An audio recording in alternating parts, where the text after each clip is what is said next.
নমস্কাৰ গাইজ, আজি ভাবিলোঁ এটা মিনি ব্লগ বনাই দিওঁ। তো ৰাতিপুৱাটো এয়া কফিৰে ষ্টাৰ্ট কৰি দিলোঁ নানো আৰু মই কফি চফি খাই মেলি ল'লোঁ আৰু ফাৰ্ষ্ট মিনি ব্লগ চবেই চাব। ইয়াত আকৌ আজি কাম এটা আছিলে, কামটোলৈ ওলাই দিলোঁ। এয়া ৰাতিপুৱা আৰু চব ৰেডি হৈ পেলাই নানো ভাই। তো লাইক কৰিব চবেই।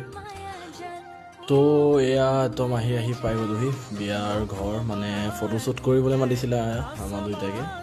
তো আহিলোঁ আৰু এতিয়া চাই থাকক এয়া আমাৰ কইনা মৰম লগা আহি দিয়া আহিছ। তো গাইছ, এয়া আমাৰ মনজিতে পূৰা টিপটকে ফটোশ্বুট কৰি আছে। তো দেখিছে পূৰা হাউলি।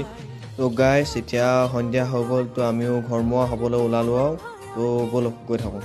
তো গাইজ, আজি মিনি ব্লগটো ইমানতে সামৰণি মাৰিলোঁ। অন্য এটা নতুন মিনি ব্লগৰ সৈতে লগ পোৱাৰ প্ৰতিশ্ৰুতিৰে আজিলৈ লৈছোঁ।